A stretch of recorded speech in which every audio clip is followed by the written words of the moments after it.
नमस्कार साथियों, स्वागत है और मैं हूं अंकित अवस्थी। आप हैं मेरे साथ में एक महत्वपूर्ण सेशन में। विशेष रूप से ये सेशन खास इसलिए है क्योंकि वर्तमान में ब्रिटेन के अंदर नई प्रधानमंत्री लिज ट्रस ने अपना स्थान लिया है। अब जैसे ही लिज ट्रस अपना स्थान ली हैं, उसके तुरंत बाद वहां पर एक दुर्घटना या कहिए कि एक समय पर होने वाली घटना थी, वो हो गई, यानी कि रानी जो है वो नहीं बची। अब ऐसी स्थिति में लिज ट्रस की डिप्लोमेसी दुनिया को देखनी थी। क्यों साहब, ये बात क्यों कही जा रही है? क्योंकि लिज ट्रस जब चुनावों में थी तब दूसरी तरफ ऋषि सुनक थे, और ऋषि सुनक और लिज ट्रस में कौन ज़्यादा एंटी चाइना है ये दिखाने की होड़ थी। लिज ट्रस ने इतना जल्दी, यानी कि कुछ ही दिन तो हुए हैं अभी उन्हें पद पर बैठे हुए, इतना जल्दी उन्होंने डिप्लोमेसी के अंदर जो अपना काम दिखाया वो दिखना शुरू भी हो गया। आप पूछेंगे ऐसा क्या हो गया? आपको याद होगा कि चाइना को लेकर के वो बहुत ज़्यादा सख्त थी, और सख्ती दिखाने के लिए उन्होंने कहा था कि मैं चाइना और ताइवान के स्टैंड पर जो कदम रखती हूँ या फिर जो अपनी थॉट रखती हूँ वो निश्चित ही दुनिया को देखने दिखाने लायक होगी। अब आप सोचिए कि महारानी का मर जाना, उसके बाद में उनके सांत्वना समारोह में लोगों का उपस्थित होना, दुनिया भर के लगभग 2000 से अधिक वीवीआईपीज का ब्रिटेन पहुंचना, ये सेशन सारे मैंने किए हैं। आपको अगर नहीं भी पता है कि चल क्या रहा है तो आप इन सेशंस को देख लीजिएगा। अब उस दौरान ये निर्धारित करना कि किसको बुलाएंगे किसको नहीं बुलाएंगे, ये तो साहब अल्टीमेटली ब्रिटेन की डिप्लोमेसी ही कही जाएगी। यानी एक प्रकार से इनके यहाँ पर एक दुखद घटना हुई है जिसके अंदर वहाँ की महारानी नहीं बची। एक ऐसा देश जो कि कॉन्स्टिट्यूशनली मोनार्क है, वहाँ का मोनार्क नहीं बचा। अब वो कंडोलेंस देने के लिए, सांत्वना देने के लिए जो लोग श्रद्धांजलि देने आना चाहते हैं, उन लोगों में भी ये सेलेक्ट कर रहे हैं कि किसको बुलाएंगे और किसको नहीं बुलाएंगे। समझ रहे हैं आप? जैसे अपने नहीं होता है शादी ब्याहों में, क्या होता है कि साहब हमारे शादी है तो शादी में फलाने फूफा आएंगे, फलाने मौसा आएंगे, इनको बुलाया जाएगा, इनको नहीं बुलाया जाएगा, एक लिस्ट तैयार कर लेते हैं। एग्जैक्टली इन्होंने इस काम को इस दुर्घटनापूर्ण समय पर जब इनकी महारानी नहीं बची तब किया, और क्या किया कि कौन से देश को बुलाएंगे और कौन से को नहीं बुलाएंगे, ये डिसाइड कर लिया। अब आप देख लीजिए, ये दो सुर्खियां हैं। ब्रिटेन की महारानी जी एलिजाबेथ का निधन हुआ, तो ब्रिटेन जब 2000 से अधिक वीवीआई पे पहुंचे तो यहां पर जिन लोगों के पहुंचने से विवाद हुआ वो था ताइवान। आप पूछेंगे ताइवान पहुंच गया? ताइवान तो कोई देश भी नहीं है, पहुंच कैसे गया? अब आपको यही चीज देखनी है। असल में चाइना ने कहा कि जो आपने ताइवान के रिप्रेजेंटेटिव को क्वीन के कंडोलेंस बुक के अंदर लिखने के लिए बुलाया ना, ये डिसग्रेसफुल है। डिसग्रेसफुल मतलब हमारे लिए असम्मान की घटना है, आपने हमारा अनादर कर दिया। ये कौन बोला? चीन बोला। अब आप पूछेंगे एक मिनट, ये कौन होता है कहने वाला चीन की ताइवान को नहीं बुलाओगे? हैं, चीन को बुला तो लिया, ताइवान को नहीं बुलाओगे, ऐसा कहने वाला वो कौन होता है? अब आपको यही समझना चाहिए। क्या समझना चाहिए? One China policy. मैं मैप पर आपको एक जगह दिखाता हूं जिसकी वजह से मैंने हेडिंग डाली है चाइना, और चाइना के साथ लगा हुआ छोटू सा आइलैंड है जो कि ताइवान स्ट्रेट से सेपरेट होता है, that is known as Taiwan. वर्तमान में पूरी दुनिया के अंदर इन दोनों के बीच की ही बातें कही जा रही हैं। असल में चाइना ने पूरी दुनिया से कह रखा है कि यदि आप मुझसे दोस्ती रखते हैं तो चाइना एक ही मानेंगे, पीपल्स रिपब्लिक ऑफ चाइना, ना कि रिपब्लिक ऑफ चाइना।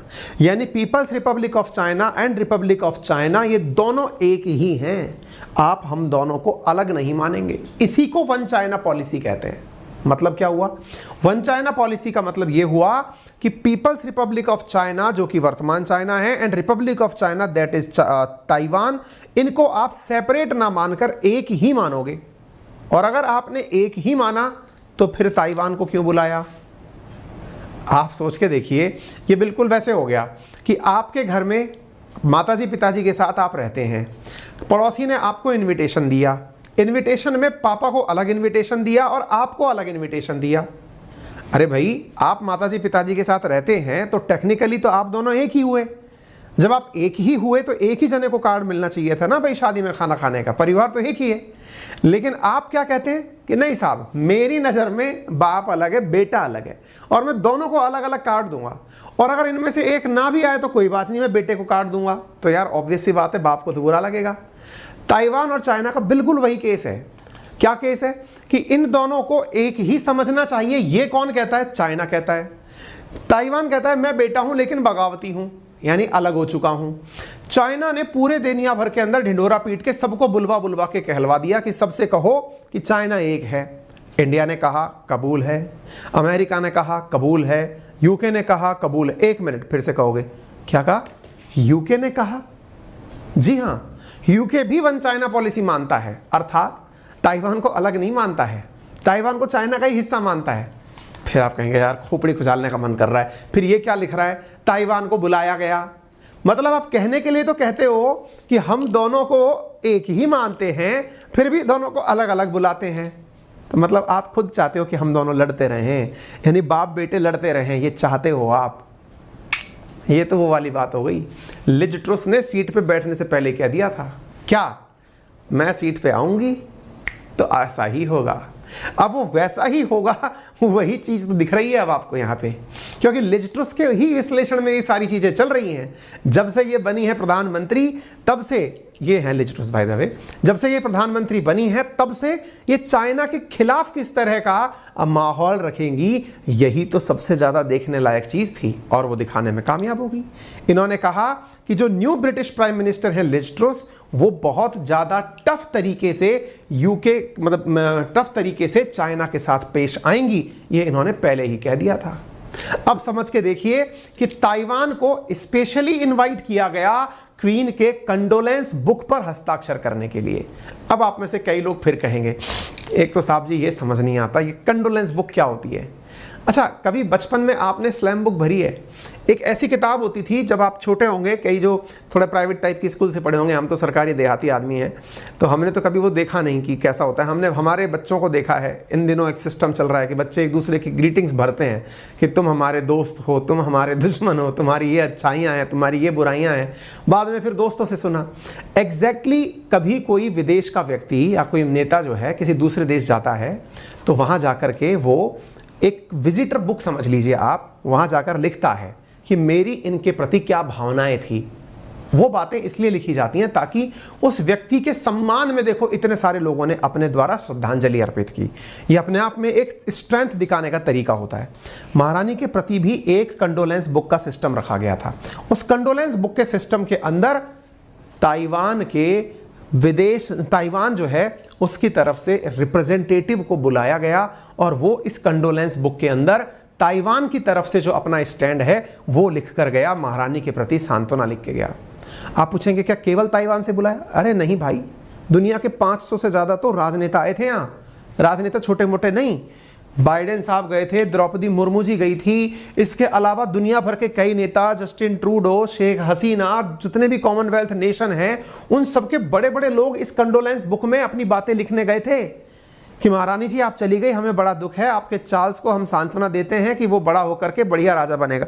हालांकि आप कहेंगे और कितना बड़ा होगा, 74 साल का तो हो चुका है। एनीवे, तो कहने का मतलब ये हुआ कि साहब इस स्थिति में ये जो कंडोलेंस बुक है ना, ये बहुत बड़ा इवेंट है। इस बुक में लिखना, विजिटर नोट लिखना कंडोलेंस बुक के अंदर, ये दुनिया के लिए एक ऐतिहासिक क्षण होता है। ऐसी स्थिति में ताइवान के फॉरेन मिनिस्ट्री के रिप्रेजेंटेटिव, जिनका नाम है कैली हैस, वो स्पेशली इन्वाइट किए गए थे कि आप आइए और इसमें लिखिए। मतलब समझ रहे हैं आप? मतलब ये हुआ कि इनको एक प्रकार से डिफरेंटली ट्रीट किया गया, और चाइना को यही बात पसंद नहीं आई। चाइना ने कहा कि invitation to the Taiwan representative to sign Queen's condolence book, बेइज्जती हो गई है तो हमारी, इज डिस्ग्रेसफुल। अब इस बेइज्जती को, इस डिस्ग्रेसफुल स्थिति को चाइना के द्वारा डाइजेस्ट तो नहीं किया जा रहा है, लेकिन यह समझा भी जा रहा है कि चाइना को यह क्लियर हो गया है कि लिज ट्रुस ने जो कहा था वो करके दिखाया है। हालांकि चाइना के स्पोक पर्सन ने आकर के सबके सामने कहा कि ये तो घनघोर बेइज्जती है हमारी, ऐसा नहीं करना चाहिए था। चाइना ने यूएस को ठीक इसी प्रकार से पहले भी अक्यूज किया था। अमेरिका वालों को भी कहा था कि तुम लोग यार ताइवान वालों को अपने पास क्यों बुला रहे हो। ताइवान को साथियों अब इसलिए बुलाया जा रहा है क्योंकि मैंने आपको पहले भी बताया है, अब वेस्टर्न वर्ल्ड के लिए यूक्रेन का मामला ठंडा पड़ गया है। अब उनको चाहिए कोई नया मुद्दा, और नए मुद्दे में ताइवान तैयार है। यही कारण है कि ये सब लोग मिलकर के ताइवान को हवा देना चाह रहे हैं, और ऐसी स्थिति में चाइना का अपसेट होना बनता है। इसके साथ साथ इतना ही नहीं, ताइवान खुद भी लगा हुआ है कि चाइना को कैसे करके परेशान किया जाए। आपको मालूम होना चाहिए, कोरोना हुआ, उइगर मुस्लिम हुए, ये सब चाइना के दुखती रग हैं। ताइवान ने ऐसे ही एक बार उइगर मुस्लिमों के नेता को अपने यहाँ बुला लिया। क्या कंट्रोवर्सी केवल ताइवान के साथ हुई? नहीं, चाइना के साथ भी हुई। पता है क्या हुआ? यहाँ पर सिस्टम ये था कि एक तो बुक वाला सिस्टम था, एक क्या था कि ब्रिटिश की पार्लियामेंट के अंदर भी महारानी का जो मृत शरीर है वो रखा गया था, जहाँ पे श्रद्धा सुमन अर्पित करने थे। चाइना की एंट्री बैन थी वहाँ पे, चाइना को नहीं बुलाया गया। भाई साहब, चाइनीज़ मीडिया के अंदर ये न्यूज़ खूब उठी है। क्यों नहीं उठाया गया, क्यों नहीं बुलाया गया चाइना को, वो भी सुन लीजिए। यानी ताइवान को तो इतना सम्मान और चाइना की इतनी बेइज्जती। क्या हुआ? चाइना से कहा गया कि देखो, तुमको इनविटेशन इसलिए नहीं है क्योंकि तुमने एक बार हमारे यूके के 5 MP, जिनमें से 3 आपके सामने चेहरा दिखा रहे हैं, इन्होंने तुम्हारे खिलाफ उइगर मुस्लिमों का मामला रखा था और तुमने हमारे MPs को अपने यहाँ आने पर पाबंदी लगा दी थी। तो टिट फॉर टैट है। जब तुम हमारे आदमियों को चाइना नहीं आने दे सकते तो हम तुम्हें अपनी पार्लियामेंट में नहीं आने देंगे। और हुआ भी यही भाई साहब। Chinese ambassador to UK barred from British Parliament कि हम आपको नहीं आने देंगे। और भाई साहब, ऐसी स्थिति में चाइना के द्वारा अपना सहसम्मान जो भी कंडोलेंसेस हैं वो भिजवाई तो गई अपने वाइस प्रेसिडेंट के हाथों, लेकिन उन्हें साथ नहीं रखा गया, यानी कि पार्लियामेंट में नहीं बुलाया गया। फिर से बेइज्जती हो गई है। तो अच्छा, बाय द वे, चाइना का और यूके का बहुत बड़ा टसल है पहले से ही, और उस टसल की बहुत बड़ी वजह है हांगकांग विवाद। क्योंकि हांगकांग असल में था पहले यूके के पास। हांगकांग को तो यूके सौंप कर गया था चाइना को कि इसे रखना संभाल के अपने पास, लेकिन चाइना ने जबरदस्ती हांगकांग के ऊपर अब लगभग अपना कब्जा स्थापित कर लिया है। यही कारण है कि चाइना से यूके बहुत खफा है। चाइना के साथ साथ जो वर्तमान में मतलब शी जिनपिंग है, वो भी ये चीज़ मानकर तैयार हो चुके हैं कि अगर ताइवान के साथ कुछ भी उल्टा सीधा होता है तो हम ताइवान का साथ देंगे। तो बाइडेन, ताइवान, यूके, अब ये सारे के सारे स्टैटिक्स आपको समझ में आ जाने चाहिए। कुल जमा बात ये है कि अमेरिका चीन के ऊपर चाहे कोई प्रतिबंध लगाए, चाहे कुछ भी करे, अगर इस मुद्दे में कभी ये देखा जाए कि ताइवान की तरफ कौन खड़ा होगा, तो ये साफ है कि अमेरिका और उसके वेस्टर्न अलाय एक साथ आकर के अपना मोर्चा साधेंगे। फिलहाल के लिए इतना ही। जानकारी को साझा करें अगर अपने दोस्तों के साथ। चैनल पर नए हैं तो सब्सक्राइब कर लीजिएगा, और यदि अनअकैडमी पर नए हैं तो यूज़ माई रेफरल कोड अंकित10 to avail 10% discount on all type of subscriptions. ठीक है। इसके साथ साथ यदि आप यूपीएससी कैटेगरी के अंदर तैयारी कर रहे हैं तो टॉप एडुकेटर्स के द्वारा क्रिएटेड कोर्स आप लोगों के लिए अवेलेबल है, जिसमें बेस्ट एडुकेटर अनअकैडमी पर आपके लिए प्लस और आइकॉनिक कोर्सेज ले रहे हैं। आप इसे यूज़ कर सकते हैं। प्लस कोर्स में प्रीलिम्स, मेंस और ऑप्शनल की सारी क्लासेज अवेलेबल हैं। आइकॉनिक कोर्स के अंदर आपके लिए स्पेशल मेंटरशिप अवेलेबल कराई जा रही है। सितंबर मंथ के जो सब्सक्रिप्शन ऑफर चल रहे हैं, इसमें आपको 12 मंथ के साथ 1 मंथ एक्स्ट्रा, 18 मंथ के साथ 4 मंथ एक्स्ट्रा जैसे ऑफर्स दिए जा रहे हैं। यूपीएससी में हाल ही में नए बैच लॉन्च हुए हैं, आप उन्हें ज्वाइन कर सकते हैं। संडे को होने वाले कॉम्बैट में भी आप पार्टिसिपेट कर सकते हैं। मेंटरशिप से युक्त हमारा एक सब्सक्रिप्शन है जिसका नाम है आइकॉनिक, आप उसमें पार्टिसिपेट करें। और अधिक सहायता के लिए हमारी टेक्निकल टीम को 7878158882 पर कॉल कर सकते हैं। आपका समय शुभ हो। धन्यवाद।